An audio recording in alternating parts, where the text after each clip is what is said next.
நாடாளுமன்றத்தில் 56 இன்ச் மோடி புழக்கப்பட்டார். சுத்து போட்டு அடிச்சிருக்கிறாங்க தமிழ்நாட்டு எம்பிக்கள். ஒட்டுமொத்த இந்தியாவில் இருக்கிற எதிர்கட்சி எம்பிக்கள் வேற லெவல் சம்பவத்தை நாடாளுமன்றத்தில் நிகழ்த்தியிருக்கிறார்கள். எதனால அப்படின்னா, ஆபரேஷன் சிந்தூர் பெஹல்காம் தாக்குதல் குறித்து சிறப்பு கவன ஈர்ப்பு தீர்மானம் நிறைவேற்றப்பட்டு அது மீது விவாதம் நடந்துட்டு இருங்க. இன்னைக்கு ராஜ்நாத் சிங், அதாவது பாதுகாப்புத்துறையினுடைய அமைச்சர், வேற லெவல்ல புலம்பி இருக்காரு.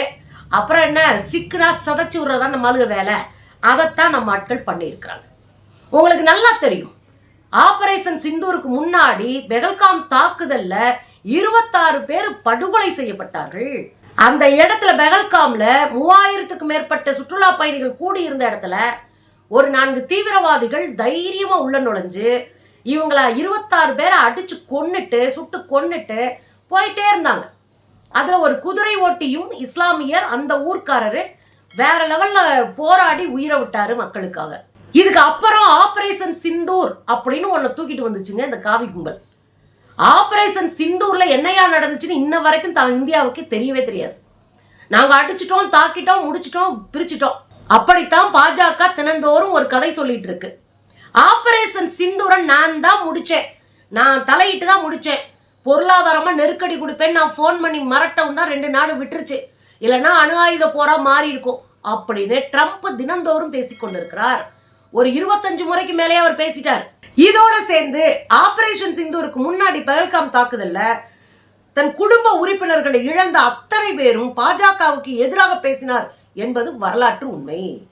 அதுல பாஜகவினுடைய மாடலாக இருக்கக்கூடிய குஜராத், அந்த குஜராத்ல இருக்கிற ஒரு பொண்ணு, இந்த துப்பாக்கி சூட்ல தன் கணவனை இழந்த ஒரு பெண்ணு, அவங்க பேர் வந்து சுனிதா பென். சுனிதா பென் வந்து கடுமையான தாக்குதலை அமைச்சரை வச்சுக்கிட்டே முடிச்சு விட்டாங்க. நாங்க கீழே இறங்கி கதறணும், நாங்க பயங்கரமா கதறினாலும் எங்களுக்கு ஒரு உதவியும் இல்லை, மருத்துவ உதவியும் இல்லை, பாதுகாப்பு உதவியும் இல்லை, எதுவுமே கிடைக்கல. நாங்க கீழே 3 கிலோமீட்டர் தெரிச்சு ஓடி போய் அங்க இருக்கிற ராணுவ முகாம்ல கேட்கும்போது அவங்க வேடிக்கை பார்த்தாங்க என்று அமைச்சர் முன்னாடியே சொன்னாங்க.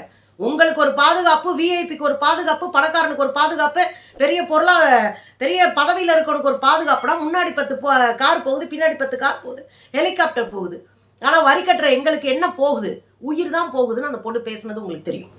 அதே போல அங்கே பாதிக்கப்பட்ட அத்தனை பேரும் அங்கே பெஹல்காம் பகுதியில் இருந்த காஷ்மீரி முஸ்லிம்கள் தான் எங்களை காப்பாற்றினாங்க, எங்களுக்கு ஆடை கொடுத்தாங்க, உணவு கொடுத்தாங்க, எங்களை பத்திரமா வழி அனுப்பி ஊர்ல கொண்டு வந்து சேர்த்ததுக்கு அவங்க ஒரு முக்கிய காரணம். நாங்க அயோத்தின்னு ஒரு படம் வந்துச்சு தெரியுங்களா?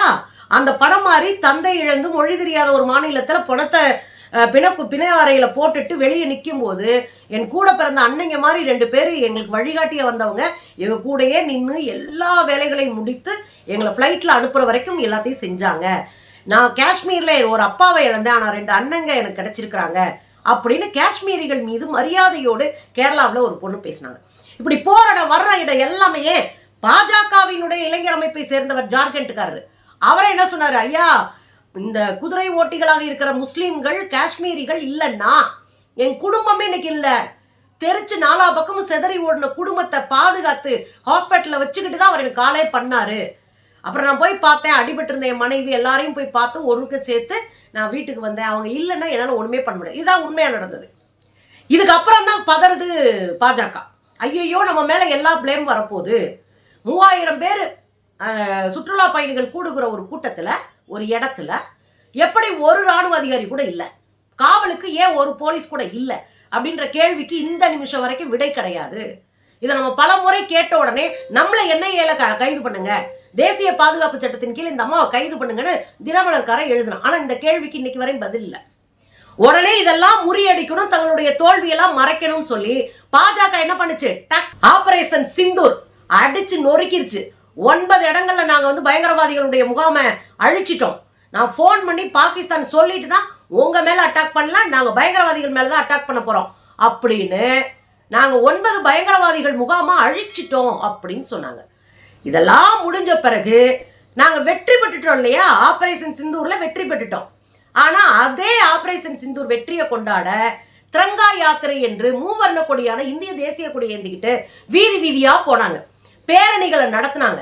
நாங்க பாகிஸ்தானை முடிச்சிட்டோம், பாகிஸ்தான் அவ்வளவுதான், எந்திரிக்கவே முடியாது, நாங்க அடிச்சு அடியில படுத்துருச்சு, அங்க பயங்கர சேதம், நாங்க சிந்து நதியை விட மாட்டோம், அப்படி இப்படின்னு என்னென்னமோ பேசி இந்த திரங்கா யாத்திரையில நிறைய உருட்டுனாங்க.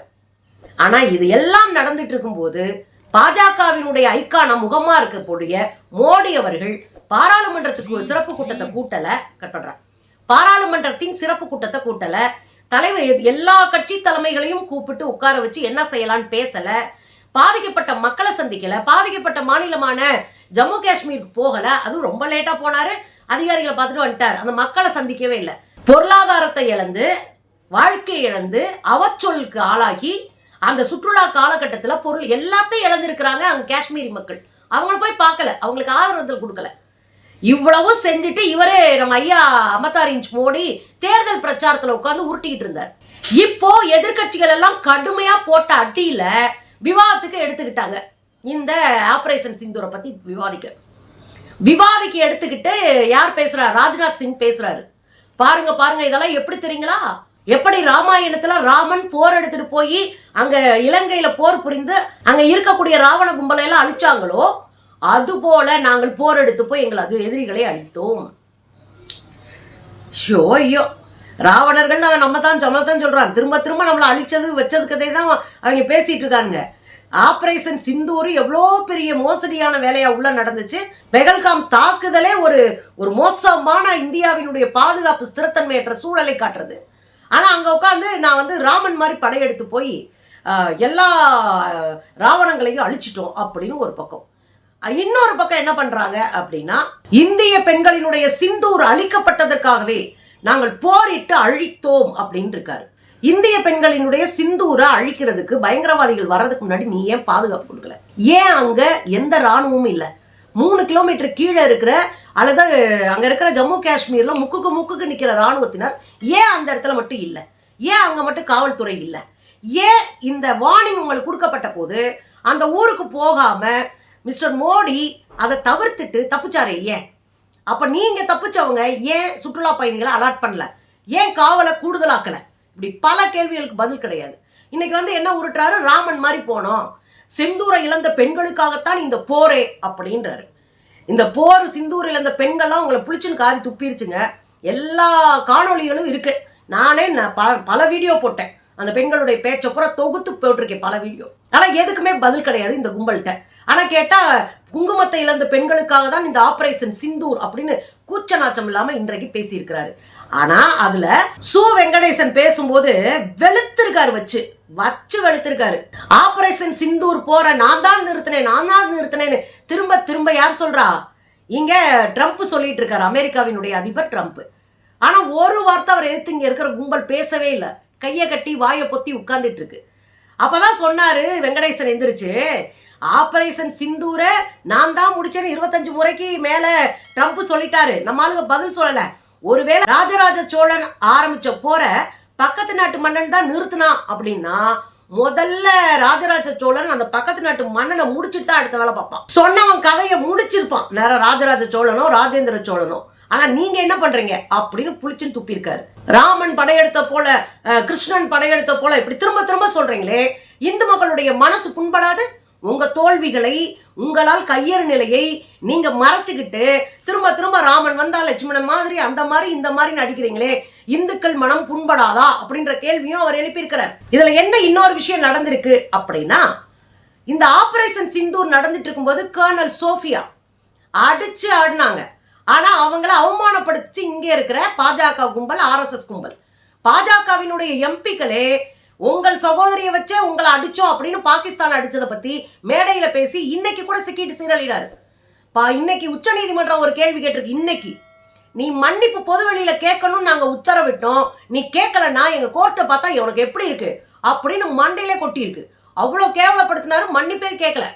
உங்கள் மனம் வருந்து இருந்தால், நான் தவறாக சொல்லி இருந்தால் அப்படின்னு உருட்டினாரை ஒழிய மன்னிப்புன்னு வார்த்தையே வரல. அப்போ கர்னல் சோஃபியா இந்த நாட்டுக்காக படையெடுத்து போய் இந்த நாட்டு மக்களை காப்பாத்துறதுக்கான வேலையை பார்த்தாங்க. அவங்க இஸ்லாமியர் என்கிற ஒரே காரணத்துக்காக அவங்களை அவமரியாதை செஞ்சாங்க. இப்ப என்ன கேள்வினா, இதை குறித்து ஒரு இடத்துல கூட ராணுவ அமைச்சர் பேசவே இல்லை, ஒரு இடத்துல கூட பேசல. அப்ப இவங்களை அவமானப்படுத்தினது குறித்து வருத்தம் தெரிவிக்கல. நம்ம நாட்டை காப்பாத்தின அந்த பொண்ணு மேல இவ்வளவு அவதூறு பரப்புனாங்களே, அதுக்கு வருத்தமே தெரிவிக்கல. இன்னொரு விஷயம், பயங்கரவாதிகளிடமிருந்து அந்த டூரிஸ்டுகளை காப்பாற்றணுன்றதுக்காக பயங்கரவாதிகளோடு சண்டை போட்டு செத்து போனாரே ஒரு குதிரை ஓட்டி, சையத் ஹுசேன் ஷா. அந்த குதிரை ஓட்டியோடைய உயிர் தியாகத்தை கூட அங்க மதிப்பிடலைங்க. காஷ்மீரிகள் அந்த மக்களை காப்பாத்தி எப்படி பத்திரமா பல பேரை 100 பேரை அனுப்பி வச்சாங்க என்ற ஒரு சின்ன பதிவு கூட அங்க இல்லைங்க. அப்போ உங்களுடைய பராக்கிரமத்தை, மோடியினுடைய பராக்கிரமத்தை, உங்க வீரதீர செயலை நீங்க பெருசா அறுத்து தள்ளினதா திரும்ப திரும்ப திரும்ப பார்லிமெண்ட்ல பதிவு செய்யறீங்களே ஒழிய அதுல பாதிக்கப்பட்டவர்களையோ அங்க இருப்பவர்களை குறித்து நீங்கள் யோசிக்கவே இல்லை. ஆக உயிர் தியாகத்தை மதிக்கல. ஆனா இவங்க தெரு தெருவா குங்குமம் கொடுத்துக்கிட்டு இருந்தாங்க. ஒன்ன புரிஞ்சுக்கோங்க மக்கா, இன்னைக்கு நாடாளுமன்றத்துல ஆரம்பிச்சிருக்கு, நாளைக்கு வெளுன்னு வெளுப்பாங்க. நாளைக்கும் தொடருவோம்.